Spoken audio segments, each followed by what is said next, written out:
today. I am happy to have a chat with Alfred Chan from DS28. Thanks for joining me, Alfred. Thanks for having me, Andy. Why don't you quick introduce yourself to everybody? Right, so I'm Alfred. Before joining Till, I worked in a field marketing job in Hong Kong, and that was when I found out about Tableau and started self-learning a bit, and found out the world of Tableau is big and started applying for Till, and here I am. Great. And how did you find out about us in the first place then? Basically, I was, browsing online about courses, resources, and sometimes when I want to do a bit of makeover Monday and stuff, there are like loads of people saying, "Oh, you can do this, you can do that," and also some YouTube channel and especially the Till channel teaching about so much different stuff about Tableau. I learned about it, and I realized, oh, they're hiring, and then that's when I found out. And here you are. Yeah. Here I am. Yeah. What do you think about the application process? It's definitely unique. It's definitely something different than what I had before. In the traditional way, people just like, oh, let's look at your CV, let's go through your experience, and sorry, your experience not matching with what we want.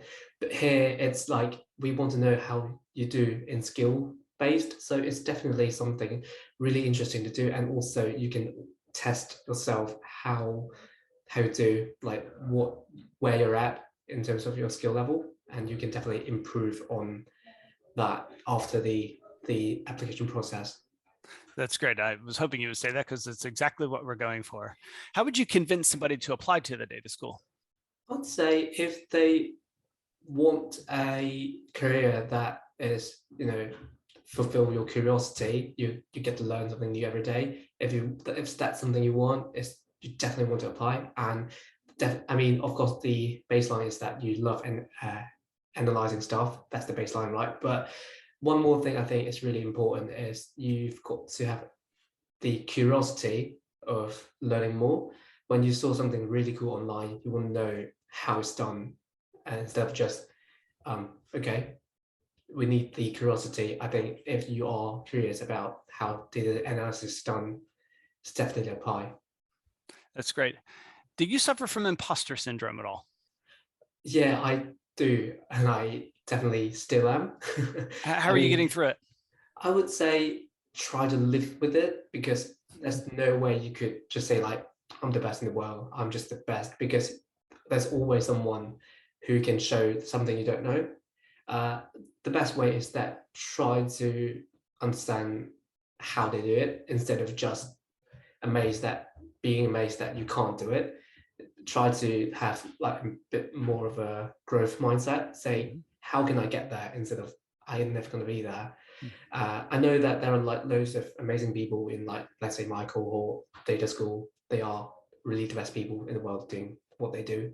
Try to be like, oh, you have the chance to learn from them instead of just I'm never going to be as good as them. Right. I think that's a good way to live with it. What's been most challenging for you in training? I would say sometimes is the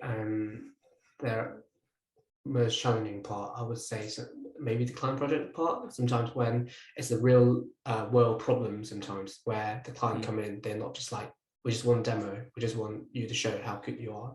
Instead, they have a real problem they want to solve. Maybe they having trouble with their pricing, their finance, HR, whatever the problem is. I think it's challenging, but it's also rewarding at the same time. And how do you think you've been most successful? I think there are one project where we've been helping client to solve their marketing problem, where we found like loads of different methods to tackle the problem, even doing some predictive tools in Alteryx, which I think is really cool. The client was really happy about it, and then they feel like they could really come back to Till after next time, which we feel is great success after that. Yeah, that's exactly what we're looking for. Yeah. Well, thank you very much for your time, Alfred. Thanks, Andy. All right, bye. Bye.